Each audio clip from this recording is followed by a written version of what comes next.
So let's continue. Before lunch, we still have one presenter and then a Q&A session. And next is Tim Carroll from Linear Acoustics, the founder and president of Linear Acoustics, one of the companies that offers loudness processors. And Tim will actually, promise us the paradise, as I read here now, delivering consistent sound to the consumer on any device, anytime, anywhere. So that's audio nirvana. Please welcome Tim Carroll.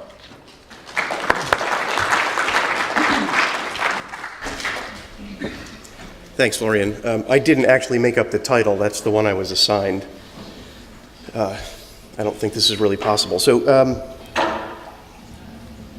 being from the East Coast of the States, I thought I'd do a quick top 10 reasons why I'm here, but I could only come up with 5. Number 5, I've got nothing better to do 8 days before Christmas. Number 4, I wanted to enjoy some lovely pre-Christmas London weather. Number 3, travel all the way to London to meet up with some US colleagues. Number 2, answer in person a letter from a Mrs. Trellis in North Wales, who writes, I saw an advert for the loudness conference, but muted it out of habit. I think I shall have to stick with Jack D, whoever that is. Actually, I'm an avid fan. I know exactly who Jack D is. But really, I think the number one reason is because I am yes, certainly Linear makes audio processing. We also make metering. We're also very concerned about the quality of audio being traded for compliance. I think that's a danger that we're heading into. So that's part of it. Oh my God, there's so many things up here. I think this is the one that changes the slides. Do I have to point this at anything? There we go. Here's the complexity. Who has to be satisfied? Yeah, sure, regulators, but so do program producers, the broadcasters, of course, and ultimately the consumers, but really is it all of them? Regulators, it's relatively simple. Specific technical goals have to be met.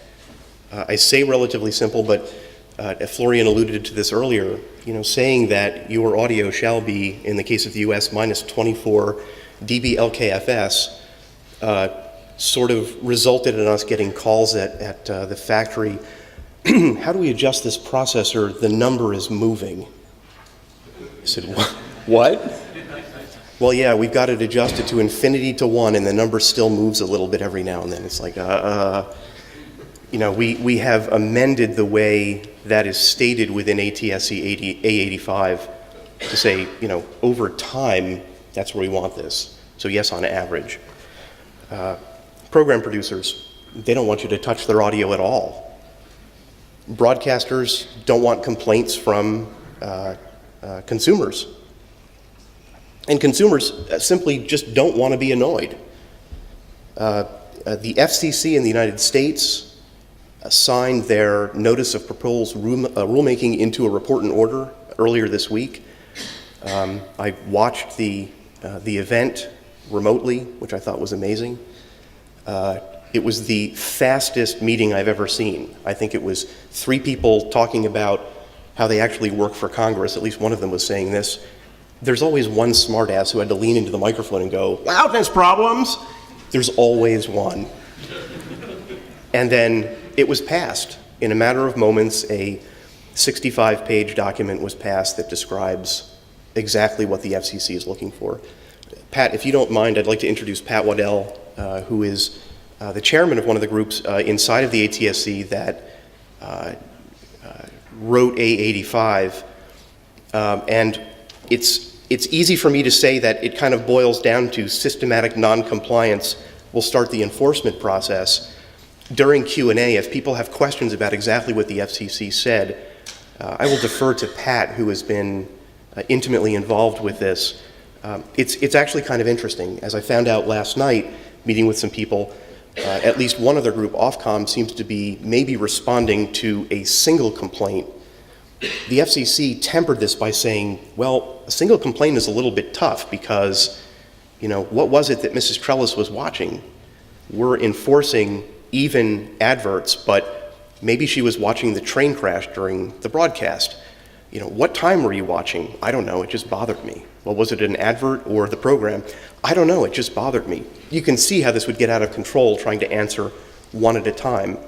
But if you have systematic non-compliance, we sort of all know who's abusing things. That's where the FCC has its focus. And I think that's pretty wise.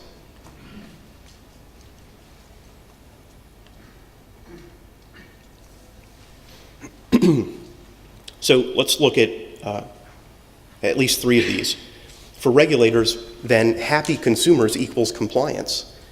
If you're not getting complaints, either you're off the air or everything's fine, it's smooth. Program producers, they're happy if their content isn't modified. Consumers, what makes them happy is consistent loudness, things that don't make them have to be active at all sitting on the couch watching television. So here's what broadcasters have to do. They've got to create happy consumers, happy regulators, and happy program producers. Is it time for lunch yet? Yeah, by the way, back on the topic that I was assigned here, all of this has to occur via a television set from built-in speakers. And we were just talking earlier, in the good old days where they used to face forward and actually sound good, that's been replaced by ones that are down-firing and don't sound good. I had to kind of look over my shoulder. I had an old Sony CRT with a wonderful sound system inside. Plenty of bass, plenty of treble, didn't have to do anything. Sounded great. Replaced it with a larger LED backlit display with down-firing speakers because there just wasn't any other choice. So I had to kind of secretly wait until nobody was watching, go inside and crank the bass and the treble all the way up to just make it sound a little less crappy. It's a tough way to watch television. Now that same audio also has to sound good through a full range, a full bandwidth AV system. It's not all of the consumers, but it is the consumers that have probably spent a lot of money on their systems and are more likely to complain using their lots of money. It has to sound good through internet connected devices. That can be, your iPad or the PC. Again, we're back to maybe speakers that are at least facing you this time, but certainly are not large enough to reproduce the bandwidth. And then through mobile services, portable devices. How is this all going to fit? I mentioned to a friend here, well, it's easy. You just make 4 different versions of the content and store it all and just send out all of that all of the time. You have, 6 languages for each one of these streams? Well, hard drive space is cheap. I was then asked what time my flight was on Saturday. I think this is the original picture that Randy's picture came from. This was taken, I believe, during World War II. And I saw it, believe it or not, in Australia. There was a photographer selling pictures that weren't his on the street. So I saw this and I said, I've got to get this and at least put it into a presentation. I feel bad for this guy. Imagine if something loud happened.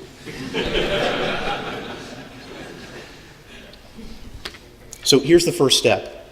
Accurate program delivery specs. And I should say not only accurate, but also accessible. This is so silly. In the leading up to this discussion about loudness, what we found as we were getting together and meeting with broadcasters was that, and I think actually, Florin, you were at a meeting, it was at Dolby, where people were trading back and forth, well, hey, Fox, where is your program delivery spec? And they'd call back to the office and say, well, here's the private internet address for where it's stored. It's like, if the head of technology can't find it, how can any of the program producers, regardless of what it says? Yeah, so make it right, but for goodness sake, make it accessible. I can now say that it's relatively easy to get a hold of these program delivery specs. You have to, the broadcasters had to divorce themselves from the idea that this was somehow proprietary information. One of the great things about loudness standardization worldwide, 2423, LULK, doesn't really matter. We're all talking similar language. There isn't anything proprietary. But this is the first set. You've got to attempt to get the assets in already correct. And the specs have to contain a target for loudness and hopefully a target for the loudness range or the dynamic range of the content. They've also got to reserve the right to reject or reformat content. We've heard responses from people saying, well, I can't tell them how to mix this show. Okay, well, guess what? I build a box that'll take care of that for you. And if you think he's mad now, wait till he hears that after I step on it. That's the danger of not doing this. So the story has become, and I think that program producers and certainly the work of the EBU and A85 actually getting into here's what you have to know on the post side has helped. We've got now the strength of some legislation and some guidelines to fall back on to help these producers and the people doing the work actually explain to the producers why it has to be this way and why it's in their best interest. So, can't accept it at face value, right? What's the old phrase, trust but verify? You've got to make sure that what's coming in is correct. Now, these days, that's relatively easy to do. You can do it in the file domain. There's tools available from lots of manufacturers, us, Dolby, NewGen, a bunch of people out in the lobby here. It's all repeatable from manufacturer to manufacturer. We're all doing it the same internationally not regulated, that's not the right word, described way. And we're all close enough for jazz. So content can be created to match a single target, or it can be measured later and scaled. This is something that can be done without operator intervention, and it doesn't affect the artistic intent of the content, I'm going to say the M word, it can be measured and accompanying metadata can be modified. That's going to become increasingly important. We went out of the gate with a bang talking about metadata. I was working for Dolby at the time.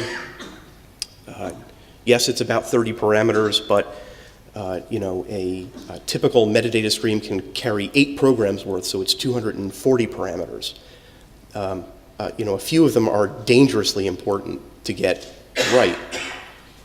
The way the industry went, it sort of sailed away from metadata flowing from upstream and further downstream and went to encoding that was preset, and all encoding will produce metadata.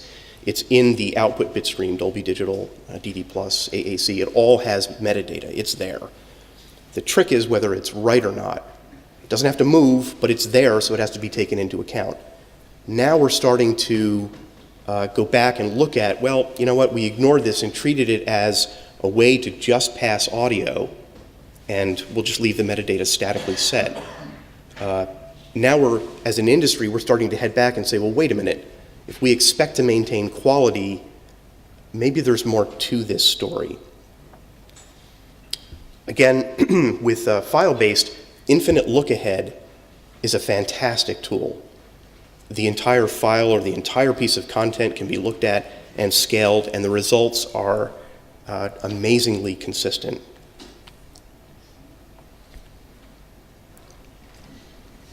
Dynamic range management. It really only takes, with loudness matched content, it really only takes a few dB of dynamic range control to smooth out things like boundary issues. I think we have to come up with a different name because boundary issues sounds like a personal problem, doesn't it? Like a close talker. But think about the death scene followed by a shampoo commercial, right? You've got a program, and that segment measures, let's say, -24, and you've got an advert, and it also, for the length, on average, measures -24. Those programs are matched. But here's what happens. Towards the end of this program segment, which was filled with machine guns and all kinds of battles and good dynamic range, we're left with Mary dying on the operating table, and the doctors are crowding around, and I don't know if she's going to make it. Do you think we should get some more blood down here? And you can almost hear the chairs across the country scooching forward because you can't hear what the hell's going on. And then that doesn't work, so the remote comes out, and you start turning the volume up. And this is where we get to blame the punters for ruining things, right? So what was matched before has now been turned up by 6 dB so that you can hear Mary die. That advert that's coming in, which was at minus 24, guess where it is now? It's now 6 dB louder. Now, the reaction to that is going to be, that damn commercial's too loud. I'm going to make a complaint to Ofcom or to the FCC. The response is, well, if we measure this, everything looks fine. But the actual result is, you've upset the consumer, so the process has begun. Also, I talked about that machine gun scene. That's great, but it's not great at 3 o'clock in the morning when you should be sleeping, but you're up thinking about loudness things and you've got 2 small kids asleep upstairs. Dynamic range can be a really difficult thing to manage quickly enough because it never fails. You're watching, adverts come on, you turn it down a little bit, go into the other room, make yourself a bowl of ice cream, nice and healthy at 3 o'clock in the morning. Come back in, don't realize where you've left things. Oh, this is too quiet. I'm going to turn this back up, and then you get assaulted. Again, I've done it to myself, but the amount of range there is very difficult to deal with. The last point there is, how do you fit that content onto a mobile device? I went to a Peter Gabriel concert out of the good graces of Pete Wandless here, and it was a fantastic concert. And my fearless wife sat there with her iPhone and recorded 2 of her favorite songs through the little microphones in the iPhone. And I will tell you, and if anybody's around at lunchtime, I'm happy to play a clip back that I don't actually have, if anybody's asking.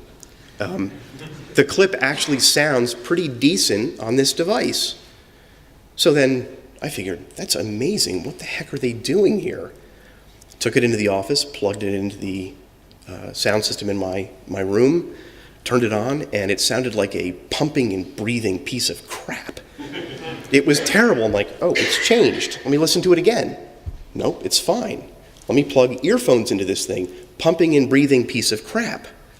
So the system has been tuned to make itself sound good, but in reality, can you imagine if what we do is to process content to fit on this, and then somebody walks back into the living room, and by the way, it doesn't matter how we process it. If we process it to fit on this, they walk into the living room, drop this into the cradle, and since these devices are easily today capable of storing high-definition content, it continues to play, but the audio is a pumping and breathing piece of crap. It has to be better than this. Also, permanent modification of the audio isn't sanctioned by the program producer. Now, I can't tell you that we didn't know this from the minute we began making audio processing for digital television. Of course we know this. We can do the minimum amount possible, but we're still modifying content. Again, because the broadcaster has a responsibility to deliver content to the viewer that doesn't upset them and then trigger a regulatory process. It honestly doesn't matter how this is accomplished. We've tested every flavor of processor out there, just out of absolute curiosity. Everything can manage to affect content in some way that was not intended. The only way to get around this is to bypass.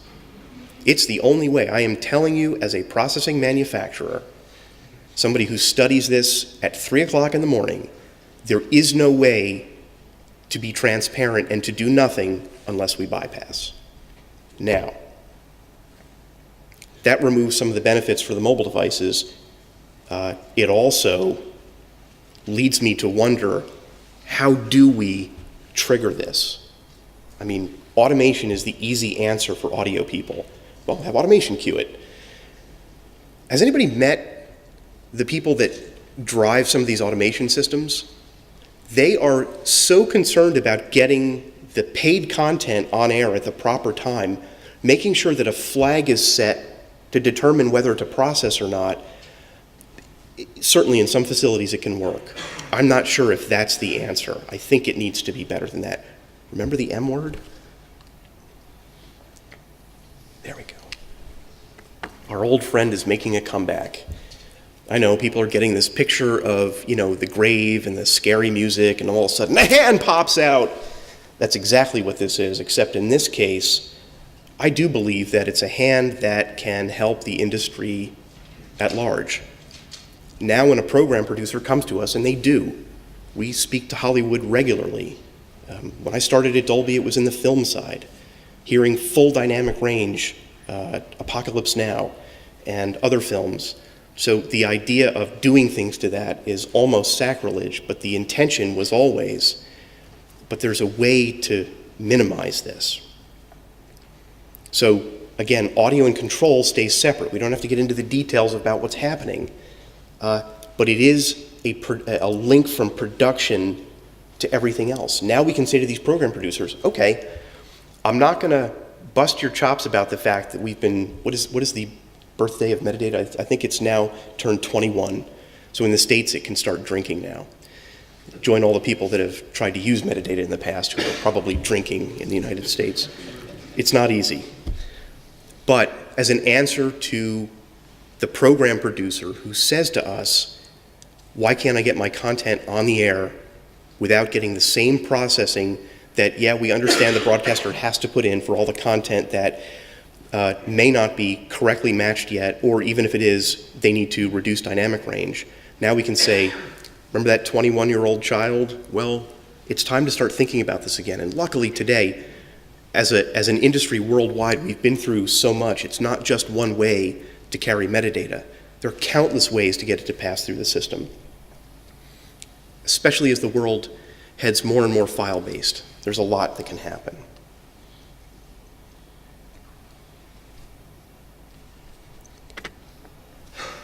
See, this wasn't painful, and not a single product slide. Accurate program delivery specs, really critical. It's really important. If broadcasters draw a line in the sand and say, this is what we expect, and if we don't get it, we're going to reject it, or we're going to reserve the right, if it's coming up to air, we're going to reserve the right to correct it. Do you know what the single most, the biggest fear is? It's not about touching the adverts. When we talk to broadcasters, they're like, oh yeah, we scaled all of those. Well, what about CSI Miami? Oh, we can't touch that. You pay for it. Yeah, but we can't touch that. That's the programming. Yes, but you pay for that. Okay. So with this line drawn in the sand and with a specification and with standards and regulations worldwide, we as an industry have the ability to work together. It is every section of the chain and say, if you want the content to stay good, you have some responsibility here. Trust but verify, scale if it's necessary. That's the way to fix it. DRC, dynamic range control, can definitely be helpful. Our suggestion is, if it's possible, head towards doing it via metadata. Again, if things are loudness matched, you probably don't have to do too much, and what's built into the codecs may be plenty. Certainly there will be channels that require more, and that's fine. If that's the way that has to go, then that's the way it has to go. That's fine. Regulations, in many cases, are unintentionally resulting in excessive processing. It's really easy. Florian has touched on this. The EBU group is getting involved in this. Richard and Elko, it's not an excuse to put processing in and walk away. This is an evolving thing. We're raising a child here. It takes time and caring and an occasional kick in the ass. Remember, a happy consumer equals compliance. That's how it starts. If the consumer is happy, and if they're going to complain, we make sure that they're complaining about the right thing. I appreciate the presentation from the BBC. That's actually some really humorous stuff. Are they really complaining about loudness, or was it the cigarettes? You don't know. Most of the consumers are, and I say most because I'm sure Florian has a loudness meter at home. I know Jeff does. I do too. But most consumers use their ears. If their ears are happy, our jobs are going to be better, easier, and the content is going to be more protected. So that's it. There is no magic bullet. It's a lot of work. And if we throw into the mix, pardon the pun, if we throw into the mix the fact that we want to also protect content, I think we've all got a job, at least for the rest of our professional careers, if we like to continue doing it. So with that, I'm going to end happily before lunch. You know, normally during these presentations, right, I'm surrounded by video guys, and I always beg and plead, either put me first in the morning or right before lunch, but talking about audio right after lunch to a room full of video people is deadly. So thank you very much.